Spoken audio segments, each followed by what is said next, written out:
அன்பே சிவம் மனமே குரு என்றுணர்த்திய குருவே போற்றி. சத்தும் சித்தும் எதுவென்று உணர்த்திய குருவே போற்றி. எனக்குள் இறைவனை உணர வைத்த குருவே போற்றி. நித்திய ஆனந்தமான நித்யானந்த குருவே போற்றி. குரு பிரம்மஸ்ரீ நித்யானந்தரே போற்றி போற்றி. ஆகாமியத்தை உணர வைத்த குருவே போற்றி. அப்படின்ற நிலையில் விழிப்பு நிலைன்னு ஒரு நிலை. இந்த சுழுத்தி நிலைன்றது தன்னை மறந்த நிலை. சொப்பனான்றது கனவு நிலை. ஜாக்கிரதான்றது விழிப்பு நிலை. இந்த ஜாக்கிரதான்றது எப்போனா நம்ம முதல் பாடம் பண்ணும்போது, முதல் பாடத்தில் உங்களுக்கு கடைசியாக ஒரு மணி நேரம் பாடம் பண்ணும்போது உங்களுக்கு அந்த ஜாக்கிரதா நிலை வரும். என்னென்னா அப்படியே தலை கொஞ்சம் அப்படி டக்குன்னு அப்படியே ஒரு ஆட்டம் அனுபவிச்சிருக்கிறீங்களா? திடீர்னு தலை அப்படி விழும். அப்படியே திரும்ப அப்படியே நீங்கள் அப்படியே ஸ்டடியாக அப்போ தான் நிமிந்தே உட்காருவாங்க. அது வரைக்கும் நல்லா குன் போட்டுரும். ஒரு தலை ஆட்டின உடனே டக்குன்னு நிமிந்து உட்காந்து மறுபடியும் நல்லா ஃப்ரெஷ்ஷாக உட்காந்துருவாங்க. இது ஜாக்கிரதா. அதை சரி பண்ணுறதுக்காக அந்த நிலை. இது விழிப்பு நிலைன்னு சொல்லுவாங்க. வெளியில் சொல்கிறது விழிப்பு நிலை. இதுக்கு தான் விழிப்பு நிலைன்னு பேர். பாடம் பண்ணும்போது வர்றது ஒன்று. ரெண்டாவது விஷயம், சில விஷயங்களை கிரகிச்சிக்கிறதுக்கு விழிப்பு நிலை. இப்போ நம்ம கடவுள் ஒளி நாதமாக இருக்கிறாருன்னு சொல்லிட்டு சொல்கிறாங்க. ஆமாம். யார் இது சொல்கிறவங்க? ஐயாவே சொல்லிக்கிறாரு. சொல்லிட்டாரா? சரி. இப்போ அந்த நாதம் ஒளி எங்கே நம்ம உடம்புல பார்க்கலான்னு சொல்கிறீங்க? வெளியே பார்க்குறோன்னு வச்சுங்க. வெளியே பார்க்குறோம் பயிற்சி மூலியமா ஒரு சிலர். வெளியே எங்கே பார்க்குறீங்க? அண்ட வெளியில் பார்க்குறோம். அண்ட வெளியில் கூட என்ன பார்த்தீங்க? நாதம் ஒளி ஜோதி பிரகாசம் தெரியுது. அந்த நிலைமையில போக சொல்ல நம்மளுக்கு பயம் ஒன்று கிரியேட் ஆகுது.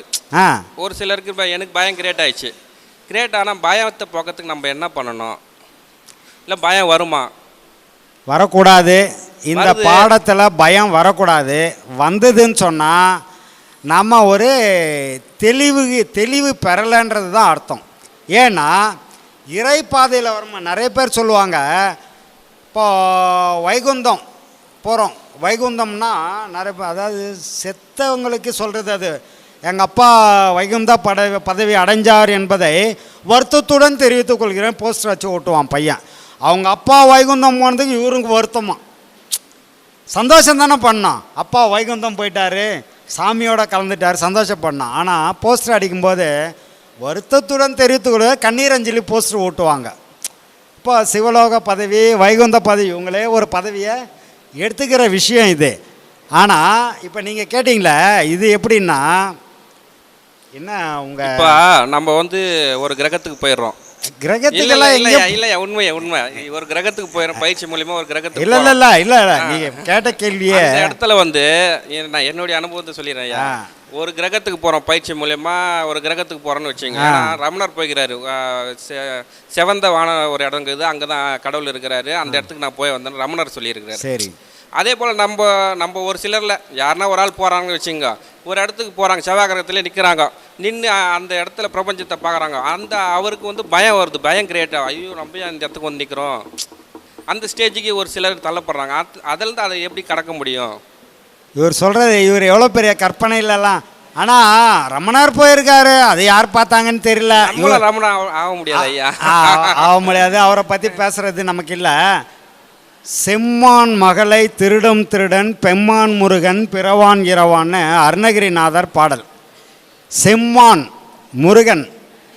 அப்போது செவ்வாய் கிரகம் சிகப்பு அப்படின்றத அவர் பாடுறார் அருணகிரி. அப்போது எப்படி அவருக்கு தெரியும்? அவர்னா போய் பார்த்தாரான்னா அவருக்கு முருகனின் அனுகிரகம் கொடுத்தாங்க.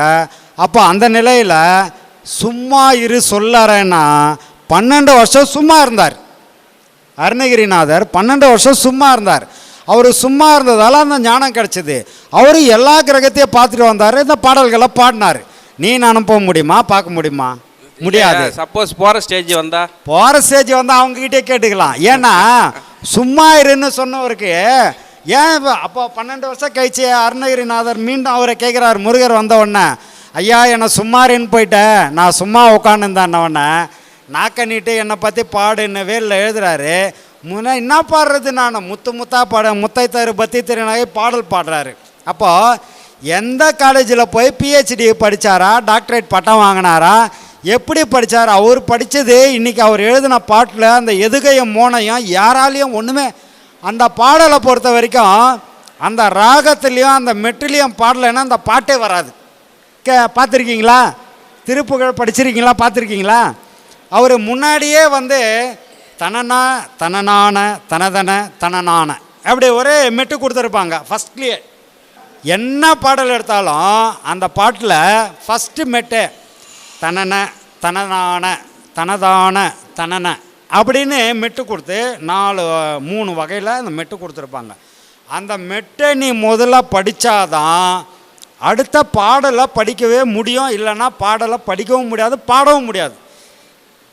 பார்த்துருக்கீங்களா? நீங்கள் அனுபவம் இல்லைன்னா தயவுசெய்து ஒரு திருப்புகழ் புக்கை வாங்கியாவது பார்த்துட்டு போங்க. ஏன்னா அந்த தாளகதி, இந்த தாள சந்தத்தோடு தான் அந்த பாட்டை பாடும். அவ்வளோ பெரிய புலமை ஆற்றல் அவருக்கு எப்படி வந்தது? முருகப்பெருமான் கொடுத்தார்.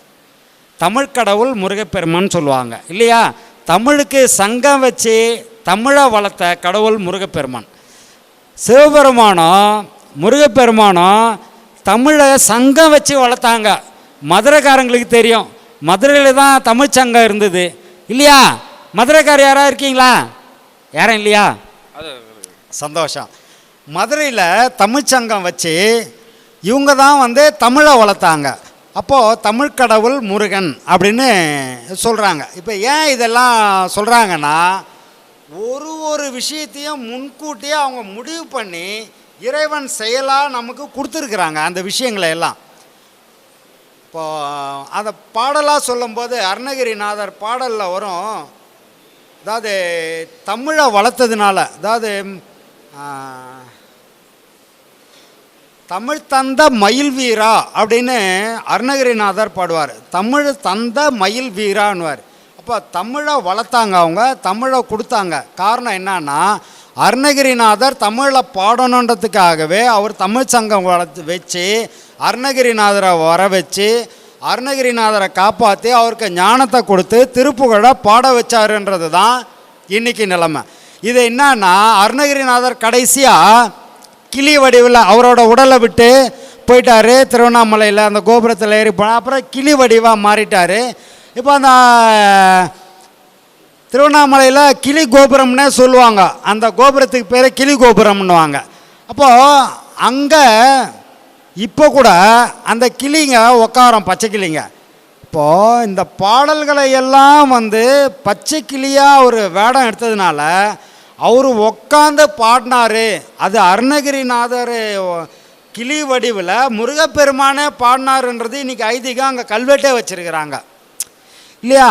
அப்போ அந்த வகையில் சிவபெருமானும் முருகப்பெருமானும் தமிழை வளர்த்தவங்க, தமிழுக்காக எல்லாத்தையும் பண்ணவங்க. அவங்க எதை நினைக்கிறாங்களோ அதை யார் அன்பே சிவம் மனமே குரு என்றுணர்த்திய குருவே போற்றி. சத்தும் சித்தும் எதுவென்று உணர்த்திய குருவே போற்றி. எனக்குள் இறைவனை உணர வைத்த குருவே போற்றி. நித்திய ஆனந்தமான நித்யானந்த குருவே போற்றி. குரு பிரம்மஸ்ரீ நித்யானந்தரே போற்றி போற்றி. ஆகாமியத்தை உணர வைத்த குருவே போற்றி. இன்ப துன்பம் நாட்